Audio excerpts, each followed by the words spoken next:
Welcome back to the Deep Dive. We have a stack of material here today that is, quite frankly, a little intimidating. Usually we tackle one subject, maybe a historical event or a scientific breakthrough, but today we are trying to merge two massive, heavy subjects. Yeah, two subjects that usually sit on opposite sides of the room and completely refuse to make eye contact. Exactly. We're looking at the intersection of the Bible and UFOs, and we're not doing it through some modern late-night TV lens either. We are going back to a very specific source material to really unpack this. Right. We are looking at a book originally published back in 1956 called UFO and the Bible. By M.K. Jessup. Citadel Press initially, and then reprinted in 1970 by Saussurian Books. M.K. Jessup. Now, that is a name that commands a lot of respect in these particular research circles. And before we even open the book, I think we have to understand who this guy actually was. Yeah, he wasn't just some guy with a typewriter and a wild imagination. Not at all. Yeah. He was a serious academic. He was an astronomer, a mathematician, and an archaeologist. Mm-hmm. He taught at the University of Michigan. He literally built telescopes down in the Southern Hemisphere. So when he talks about the sky or about ancient history, he's not just pulling it out of thin air. He has the actual scientific credentials to back up his observations. Precisely. And that is what makes this specific book so jarring for a lot of people. You have a man who is deeply trained in the scientific method, a man who understands the rigorous demands of astrophysics, looking at the Bible and saying, wait a minute, we have been reading this entirely wrong. And his argument isn't just, hey, look, aliens. He has a very specific mission here. He frames this whole book as a warning to us as a society. He thinks humanity is in serious trouble. Intellectual extinction. That is the exact phrase he uses. Intellectual extinction. It's incredibly dramatic. It is, but he absolutely means it. He believes that we have essentially backed ourselves into a corner as a species. We've split our understanding of reality into two separate boxes. Right, box A and box B. Yeah, box A is religion and box B is science. And Jessup's core argument is that as long as those two boxes stay closed off from each other, we're completely blind. We're missing the big picture of what's actually going on. And the thing that connects them, the bridge between the two boxes, is UFOs. He prefers the term spatial intelligence, but yes, UFOs. He argues that the phenomena we call UFOs are the missing link. They explain the miracles of religion by using the actual physics of science. And this brings us to a really fascinating concept he introduces early on called the omniverse. I love that word, the omniverse. It sounds like something straight out of a comic book, but he means it as a serious framework. He really does. The omniverse is the idea that reality includes both the material stuff we can easily measure, atoms, gravity, light, and the immaterial stuff that religion typically deals with. And Jessup thinks we're currently failing as a civilization because we just ignore the erratics. Erratics. Now, that's a term he borrowed from Charles Fortright, the researcher who collected all those stories about frogs raining from the sky and stuff like that. Yes, exactly. Charles Fort was famous for collecting data that mainstream science just threw in the trash. Strange lights in the sky, spontaneous combustion, weird localized weather. Things that didn't fit the neat little models. Right. And Jessup sees the Bible as the ultimate historical collection of these erratics. He doesn't read it as a book of theology. He sees it as a literal logbook of unexplainable events that early humans just decided to call miracles. Because they didn't have the technical manual to understand the technology they were witnessing. Exactly. So the premise of this deep dive for you listening today is pretty radical. Jessup is saying the miracles in the Bible actually happened. They were real physical events, but they weren't magic. They were technology. Physics, not mysticism. That is sort of the mantra for this whole deep dive. Physics, not mysticism. I like that. Okay, so before we get to the really fun stuff, and trust me, we are going to get to rocket ships in the desert and ancient laser beams. We have to set the stage. Jessup spends the first part of the book giving us a history lesson. But it's a history of how human thought essentially got broken. It's a roadmap of our intellectual failure. He breaks human history down into these distinct ages. And he does this to explain exactly why, for thousands of years, we completely missed the obvious connection between the Bible and advanced space travel. Let's walk through these ages, because I think it really helps frame where his head is at before we dive into the specific Bible verses. He starts with what he calls the Age of Belief. Right. So this is roughly the 5th to the 15th century, basically the Middle Ages. This is the era of absolute dominance by the church. Right. Jessup argues this was an era of profound intellectual blindness regarding the physical world. If you wanted to understand why the crops failed or why the sun rose, you didn't look at nature, you looked at scripture.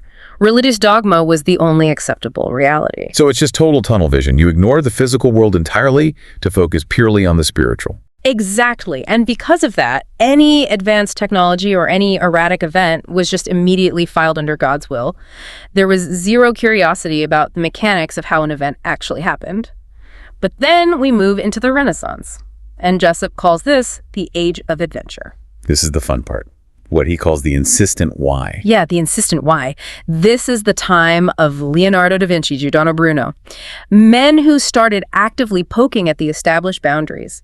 Jessup calls them intellectual soldiers of fortune. I love that description. It fits so well. They started asking very dangerous questions.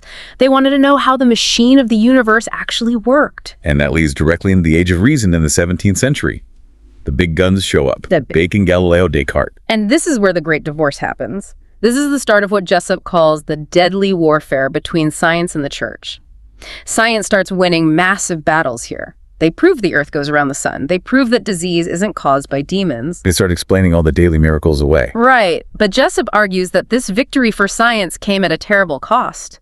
A huge cost. Yep. And this leads us to the 19th century, which he calls the Age of Ideology, with figures like Marx and Nietzsche, and finally, to Jessup's own time, the 20th century, the Age of Analysis.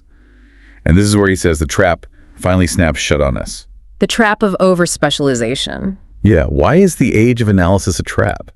Because usually in our modern world, we think of analysis as a purely good thing. In a vacuum, yes, analysis is great. But Jessup argues that we have become so hyper-specialized, so focused on picking tiny things apart, that we've completely lost the ability to put them back together into a cohesive worldview. And more importantly, he says science became its very own church. He goes really hard on this specific point. He says science has its own rigid priesthood now. The priesthood of the laboratory. He argues that science has fenced itself off from reality. If a phenomenon can't be measured with a ruler or weighed on a scale or reliably repeated in a controlled lab, science just says it doesn't exist. Period. Period. It ignores the UFO sightings, it ignores psychic phenomena, it ignores all the erratics because they don't fit neatly into the decimal system. He uses this incredibly evocative metaphor. He says science created a Frankenstein monster. It's a very powerful image, especially for 1956. He's describing a civilization that is technically brilliant, but spiritually completely dead. We can build the atomic bomb. Exactly, which was a huge, pervasive anxiety at the time. We can split the atom, but we don't understand the moral or spiritual fabric of the universe at all. And then on the flip side, religion is offering humanity a diet with absolutely no meat and potatoes. Just fluff. Just comforting stories. They say, trust us, it's all just magic and mystery. So you have science giving us these dangerous gadgets without any deeper meaning, and religion giving us meaning without any physical reality to ground it. It's a complete stalemate. And Jessup's proposed solution to this, what he calls the new school of thought, is to basically take a sledgehammer and smash that wall down. He says we absolutely have to stop calling things supernatural. That's a huge point for him. He argues that nothing is outside of nature. If God exists, God is nature, God is physics. So if a bush burns in the desert and isn't consumed by the fire, that's not magic. That is a highly specific manipulation of energy and matter. We need to include psi phenomena and UFO data if we ever want to understand our actual environment. Which brings us to the core of the book itself. Because if you accept that premise, that the universe is full of intelligent life and that nothing is just magic, then you have to fundamentally reread the Bible. You have to read, how did he put it? Physically. Literally and physically. And I want to be clear here because this is a major tripping point for a lot of people approaching this material. Usually when we say literal interpretation of the Bible, we instantly think of modern fundamentalism. We think of groups who believe the world was literally made in 6 24-hour days. Right. But Jessup means something completely different when he says literal. Very different. Let's look at an example. A fundamentalist reads the phrase, the Lord came down in a cloud, and thinks, okay, that's a mystical divine entity cloaked in a magical spiritual vapor. Right. But Jessup reads the exact same phrase, the Lord came down in a cloud, and he thinks, okay, a physical entity descended in a localized vehicle that either looked like a cloud or produced a cloud-like exhaust as it landed. It's essentially the cargo cult theory applied to antiquity. Exactly, the cargo cult theory. If you took a modern helicopter back to a remote, isolated island in the 1800s, the locals wouldn't call it a helicopter. They literally don't have that vocabulary word. Right, they'd use whatever words they had. They'd call it a noisy bird or a shiny wind spirit. They have to describe the advanced technology using the limited vocabulary they have available in their culture. And Jessup points out that we did the exact same awkward thing in 1947. Kenneth Arnold saw these high-tech, crescent-shaped craft flying near Mount Rainier, and what did the press call them? Flying saucers. Which is objectively a ridiculous name for a spacecraft. But it's stuck. We relate the totally unknown to the familiar. So when we look at the Bible, Jessup says we have to actively translate the ancient vocabulary. We have to look for the literal saucers that are hiding behind ancient words like chariots and wheels and whirlwinds. Let's get into the specific textual examples, because this is where Jessup really starts to sound like a forensic detective. I think we should start with Elijah. The ascension of Elijah. 2 Kings chapter 2, verse 11. It is easily one of the most famous and dramatic stories in the entire Old Testament. Elijah is a prophet, his earthly work is done, and he allegedly gets to go straight to heaven without actually dying. Right. Now, the standard traditional translation says he went up by a whirlwind. Quote, and Elijah went up by a whirlwind into heaven. Exactly. Now, Jessup worked very closely with a student of biblical languages named H. Lawrence Crowell on this specific passage. They dug deeply into the original Aramaic and Hebrew texts. The ancient word that got translated as whirlwind by later European scholars is the word ruach. Ruach. Now, I've definitely heard that word before in theological contexts. It doesn't usually translate to something like spirit or breath. It does. It's a very fluid, multi-purpose word in the ancient text. But Jessup argues that context has to be king here. You have to look at what else is actively happening in the scene around Elijah. The text describes a chariot of fire. It describes horses of fire. There's loud noise.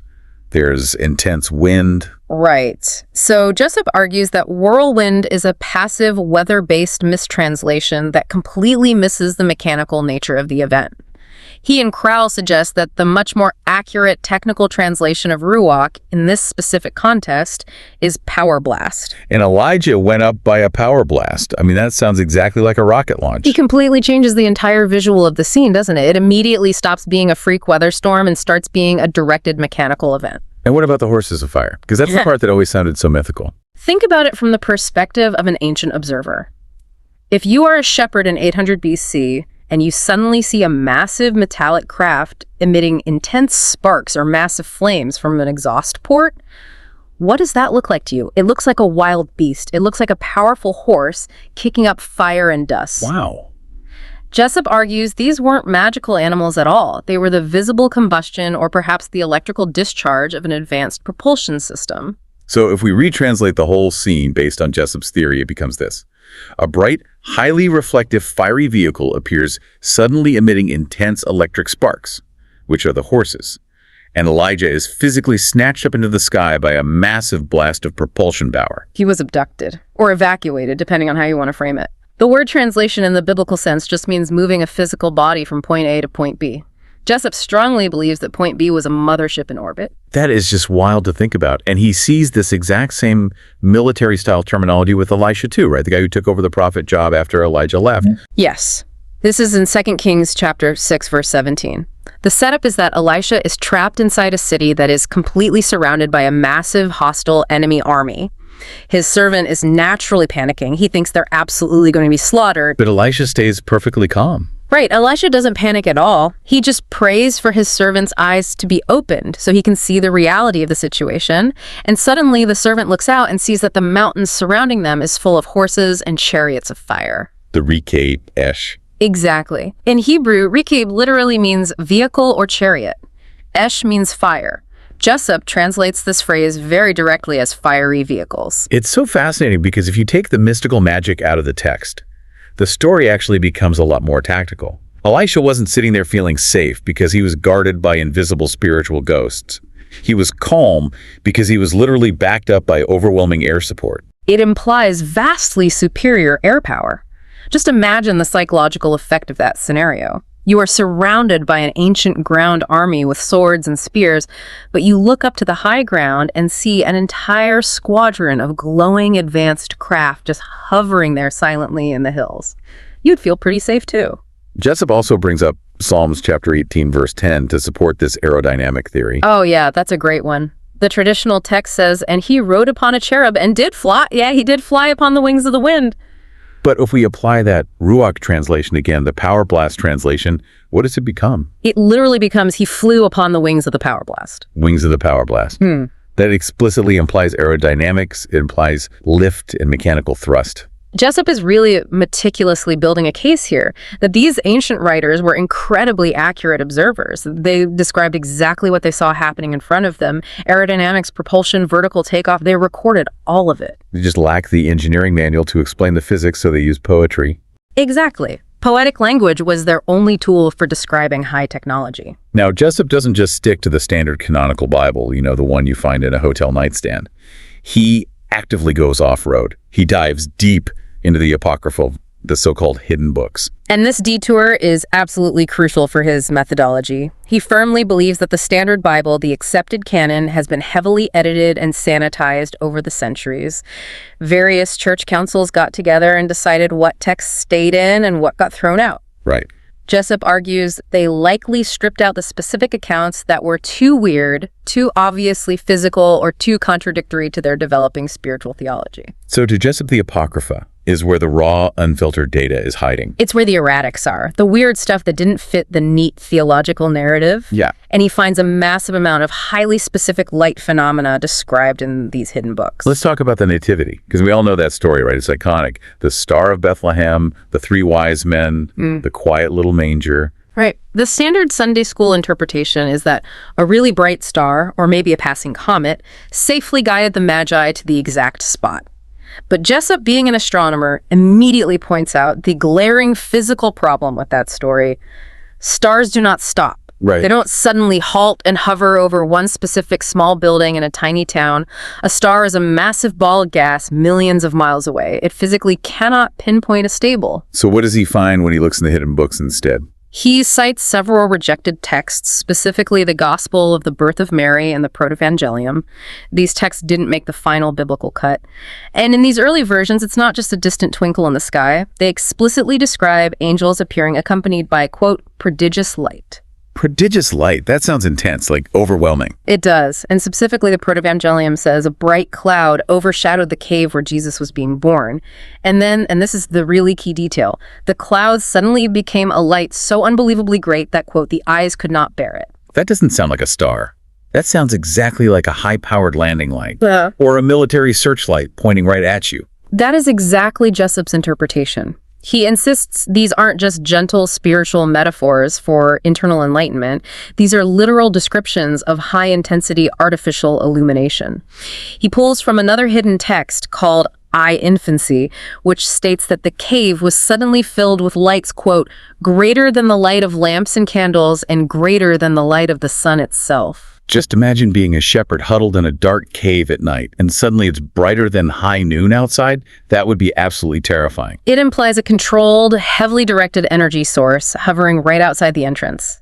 It totally transforms the Nativity from this quiet, peaceful, pastoral painting into a highly active, close encounter of the third kind. There is another story about light that he mentions in this section that really honestly creeped me out a little bit when I was reading it, the purple light in hell. Ah, yes, the purple light. This is from the Book of Nicodemus, another apocryphal text. So the theological context here is the harrowing of hell, right? That specific window of time between the crucifixion and the resurrection, where Jesus supposedly went down into the underworld to free the trapped souls. Correct. The text vividly describes the, quote, blackness of darkness in this underworld, and then suddenly this absolute darkness is illuminated by a, quote, substantial purple-colored light. Substantial purple light? That is such a weirdly specific adjective for an ancient text to use. Not holy light, not divine light. Substantial. It sounds physical, doesn't it? It sounds thick, almost like a tangible atmospheric effect. Yeah. Jessup really latches onto this specific word choice. He suggests that hell or the underworld in this ancient context might be a complete misunderstanding of location. What do you mean? Well, if you are, quote, translated, meaning physically taken away from the surface of the earth to a place of, quote, everlasting light, where exactly is that place? Or the interior of a spacecraft. If you are brought onto a ship where the sun literally never sets because you're in orbit, or where the interior lighting is completely artificial and constantly on home, that is literally everlasting light. Oh, wow. Jessup speculates here. He asks, could this substantial purple light actually be a description of the ambient interior lighting of a spacecraft? Or maybe the visible ionization glow of an active propulsion field right outside a window? So this whole theological concept of a descent into hell might have actually been an account of an abduction. Or a temporary transport off-planet. He strongly links the ancient phrase, translate us to everlasting light, to the physical reality of being taken off-world into an artificial environment. That leads us right into the whole idea of ascensions in general. Right. We already talked about Elijah getting blasted up into the sky, but Jessup goes for the big one here. The ascension of Jesus himself. He does, and this is where he fully realizes he risks offending a lot of religious readers, but he is totally committed to following his theory to its logical end. He views the translation of Christ, the physical act of his body rising up into the sky after the resurrection, as literal teleportation or physical retrieval by a hovering UFO. He literally says a UFO lifted him up. He points right to Acts chapter 1, verse 9, quote, "He was taken up, and a cloud received him out of their sight." A cloud again. Jessup asks a very practical question here. Why the cloud? Why does the divine Son of God, who supposedly has infinite power, need a physical cloud to travel back to heaven, unless the cloud is actually the vehicle? The cloud is the craft. It's the physical home of the spatial phenomena. Exactly. It's the exact same mechanical retrieval system as Elijah just documented at a different historical event. He also points to the story of Enoch in the Old Testament. The text says, quote, "Enoch walked with God, and he was not, for God took him." And he was not. That is such an ominous way to phrase it. Translated by the word of God. Jessup views this as a sudden physical removal from the surface of the earth.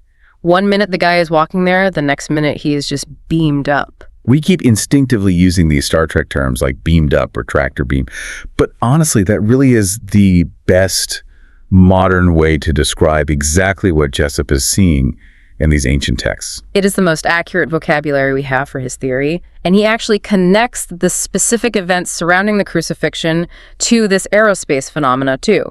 Not the death itself, but the physical erratics that happened around it. Remember the sudden darkness? Like the Bible says, the sky went completely dark for 3 hours in the middle of the day. Nicodemus chapter 8 and several of the canonical gospels clearly state there was darkness over the earth from the 6th to the 9th hour.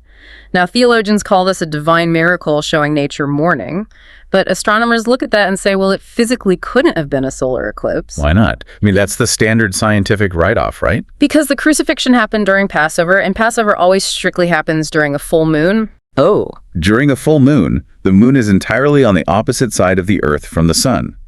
An eclipse is gravitationally and geometrically impossible at that time. So if it wasn't an eclipse, what does Jessup say actually caused a 3-hour blackout? He calls it celestial obscuration. Which means what exactly in this context? It means something incredibly massive physically moved into low orbit between the Earth and the sun and just parked there. Like a ship? A massive mothership, a giant space cloud.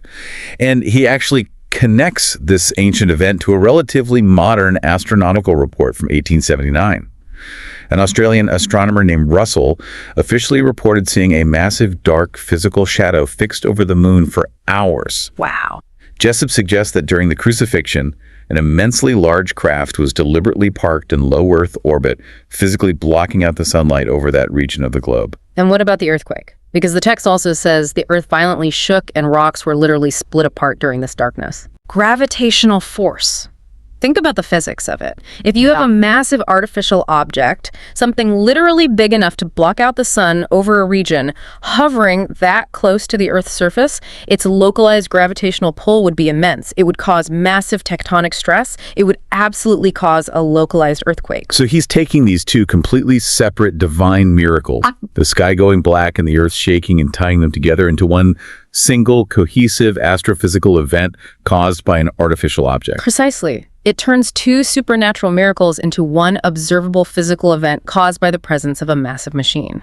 Man, okay. If you think that's a big swing, we really have to talk about the main event of the book, the absolute blockbuster movie of the Old Testament, the Exodus. This is section 5 of his deep dive, and it is really where Jessup lays out his most comprehensive case. He views the entire Exodus not as a spontaneous religious migration, but as a massive, heavily coordinated military intervention operation. He actually calls Moses a contactee. He does. He frames the entire narrative of the Exodus, the liberation of the Hebrews from Egypt, as a sequential series of deliberate, quote, impossibilities that were carefully orchestrated by what he calls a conveyance in the sky.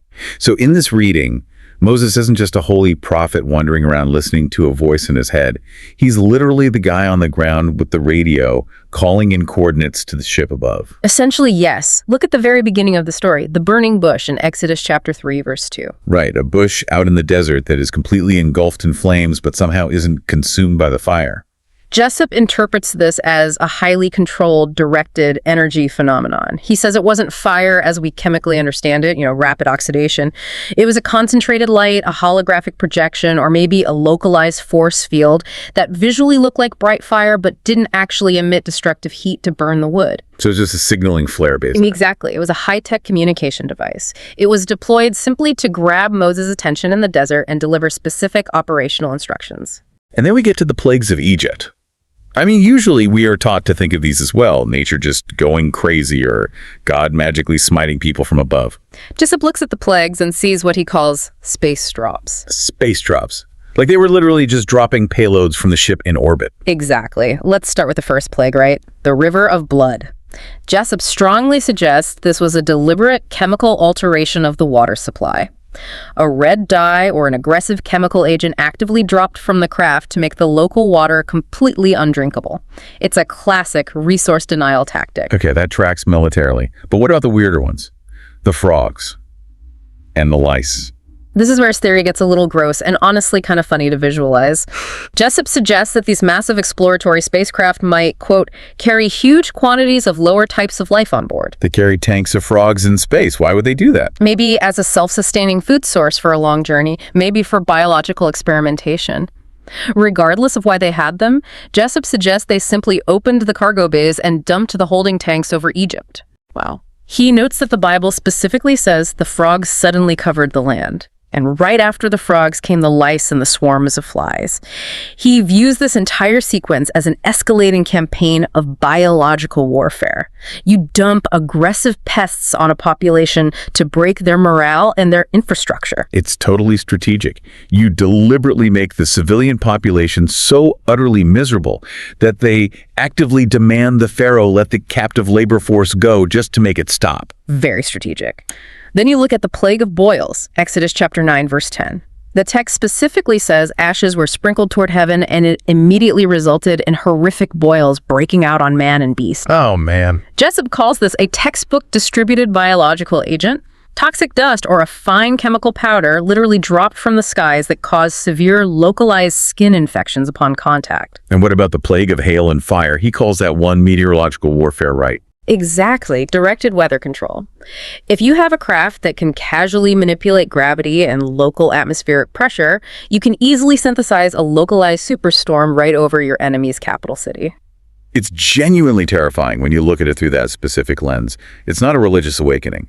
It's basically an alien invasion. Yeah. Or a targeted military intervention. It is a targeted, overwhelming intervention on behalf of one specific group of people on the ground. And they had a very visible guide for the extraction. The pillar of cloud and fire. Exodus chapter 13, verse 21. This passage is for Jessup the absolute ultimate ancient description of an intelligently guided UFO. Just really think about the physical description the text gives us.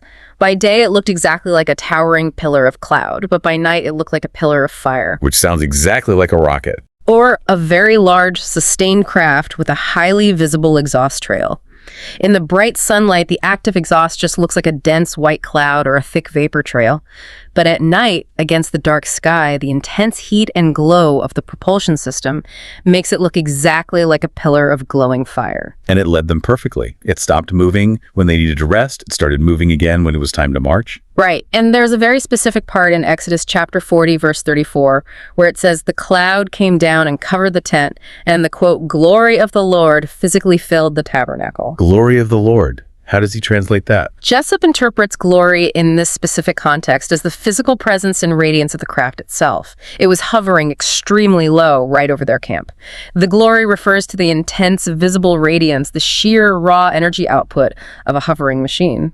So you have this massive high-tech ship guiding these refugees through the hostile desert, and then they hit the ultimate geographical dead end, the Red Sea. The water parts, the most famous miracle of all. But Jessup approaches it like an engineer. He asks, how?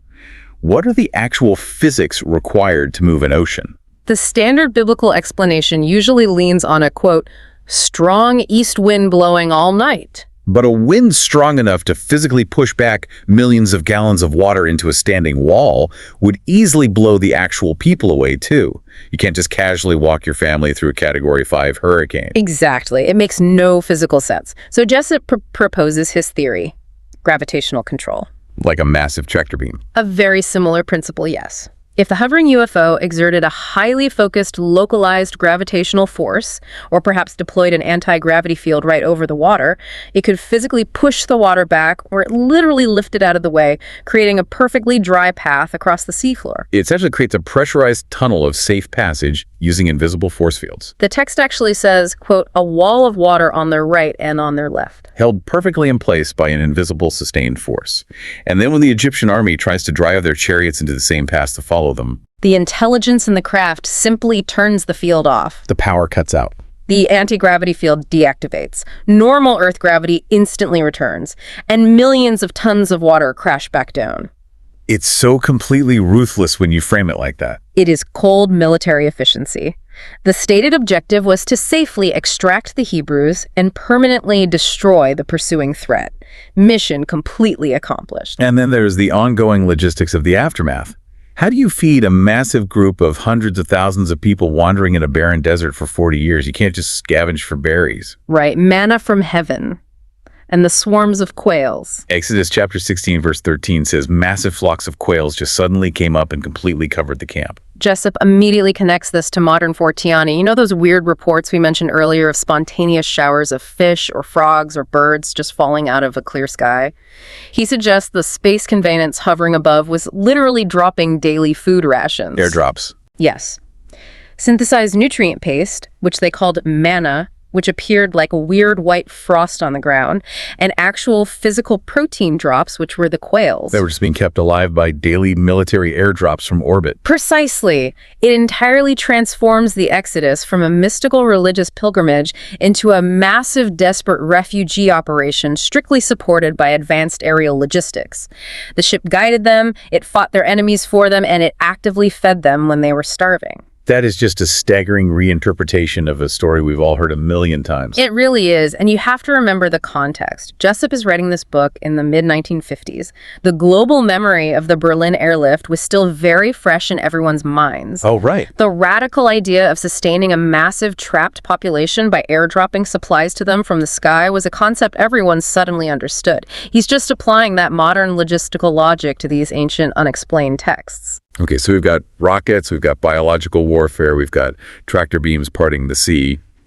But in section 6, Jessup takes one more major detour that is really, well, it's obscure, but it's deeply fascinating.